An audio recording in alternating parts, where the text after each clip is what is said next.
एक सवाल जो हमेशा पूछा जाता है, क्या बिहार, जिसे हम अक्सर पिछड़ेपन से जोड़ते हैं, कभी भारत के सबसे विकसित राज्यों में से एक बन पाएगा?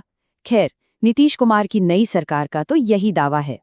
तो आज हम इसी दावे की पड़ताल करेंगे, समझेंगे कि ये विकसित बिहार का महत्वाकांक्षी ब्लूप्रिंट आखिर है क्या और इस विजन को हकीकत में बदलने का रोडमैप कैसा दिखता है।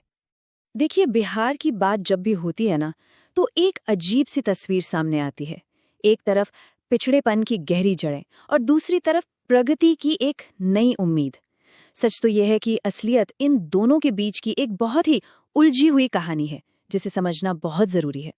और ये स्लाइड बिहार की इसी दो तरफा तस्वीर को बिल्कुल साफ कर देती है। एक तरफ आप देखिए, सड़क, बिजली, शिक्षा, इन सब में वाकई काफी अच्छा काम हुआ है। लेकिन फिर आता है सिक्के का दूसरा पहलू जो उतना ही गंभीर है। कम प्रति व्यक्ति आय, इंडस्ट्रीज का न होना और समाज में गहरी असमानता। ये वो चुनौतियां हैं जो आज भी जस की तस बनी हुई हैं। तो चलिए, इस पूरी योजना को परत दर परत समझते हैं। हम शुरू करेंगे जमीनी हकीकत से कि आज हालात क्या हैं। फिर सरकार के विकसित बिहार वाले विजन को समझेंगे। इसके बाद हम देखेंगे कि इस योजना के 4 मेन पिलर्स कौन से हैं। और हाँ, ये भी समझेंगे कि ये बदलाव इतना जरूरी क्यों है। और आखिर में जाहिर है इस रास्ते में आने वाली मुश्किलों पर भी बात करेंगे। तो सबसे पहले बात जमीनी हकीकत की, मतलब कोई भी बड़ा प्लान बनाने से पहले ये तो जानना होगा ना कि हम शुरू कहाँ से कर रहे हैं। बिहार आज खड़ा कहाँ है। तो ये जो विकसित बिहार का विजन है, ये आखिर है क्या? देखिए, ये सिर्फ एक चुनावी नारा नहीं है, कम से कम ऐसा कहा जा रहा है। ये असल में राज्य की पूरी पहचान बदलने का एक बहुत बड़ा, एक महत्वाकांक्षी लक्ष्य है। और यही एक लाइन इस पूरी योजना का सेंटर पॉइंट है। सरकार का मकसद बिल्कुल साफ है, बिहार को पिछड़े राज्यों की लिस्ट से निकालकर विकसित यानी डेवलप्ड स्टेट्स की कतार में खड़ा करना। पर सबसे बड़ा सवाल तो यही है कि ये होगा कैसे? अच्छा, तो इस बड़े विजन को हकीकत में बदलने के लिए सरकार ने 4 पिलर्स पर टिका एक रोड मैप बनाया है। आइए एक एक करके इन्हें देखते हैं। और ये चारों पिलर्स ना एक दूसरे से पूरी तरह जुड़े हुए हैं। देखिए, पहला है युवाओं को रोजगार और स्किल देना।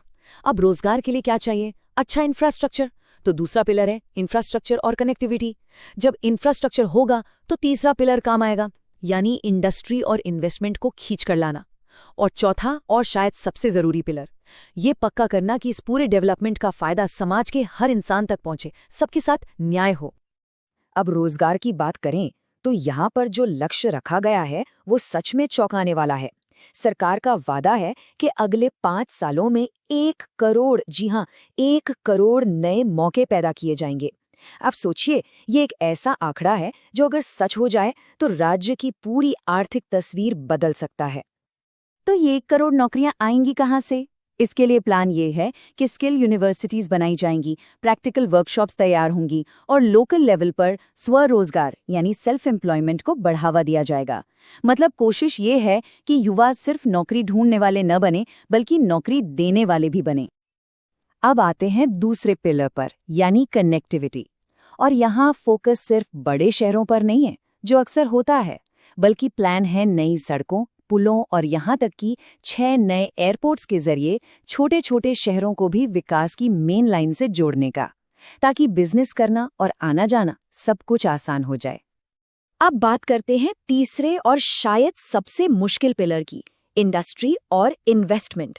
बाहर से पैसा और कंपनियां लाने के लिए सरकार कुछ बड़े कदम उठा रही है, जैसे नई इंडस्ट्रीज लगाने के लिए मुफ्त जमीन देना और ईपीएफ, जीएसटी जैसे टैक्स में बड़ी छूट देना।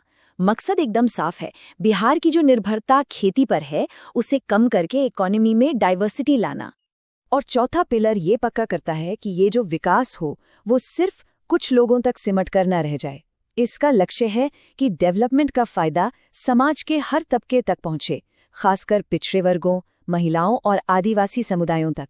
साथ ही बिजली, पानी से लेकर अच्छी शिक्षा और स्वास्थ्य जैसी जो बेसिक जरूरतें हैं वो हर दरवाजे तक पहुंचे। ठीक है, प्लान तो हमने समझ लिया, पर सवाल ये है कि आखिर इस इतने बड़े बदलाव की जरूरत है ही क्यों?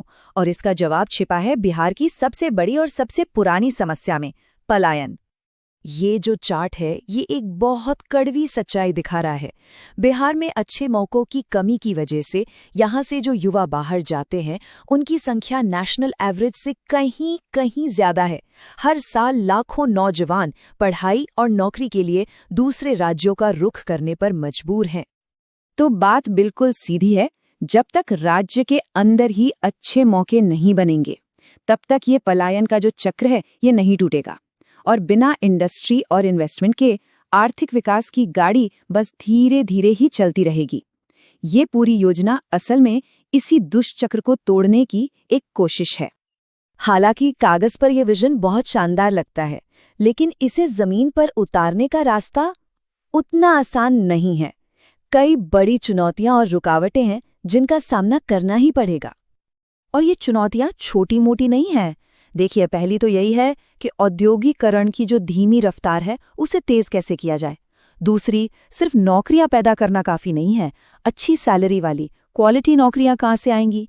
तीसरी और शायद सबसे बड़ी चुनौती कि इन सारी योजनाओं को कागज से उतारकर जमीन पर ईमानदारी से लागू कौन करेगा। और इन सब के ऊपर भ्रष्टाचार और सामाजिक भेदभाव जैसी जो पुरानी बीमारियां हैं वो तो हैं ही। तो आखिर में हम उसी सबसे बड़े सवाल पर आकर रुक जाते हैं कि ये असली बदलाव शुरू कहाँ से होगा। क्या ये सिर्फ सरकार की नीतियों से आएगा, या फिर उन नीतियों को सही ढंग से लागू करने से, या फिर इसमें लोगों की अपनी भागीदारी भी जरूरी होगी। विकसित बिहार का ये पूरा सपना इन्हीं सवालों के जवाब पर टिका है।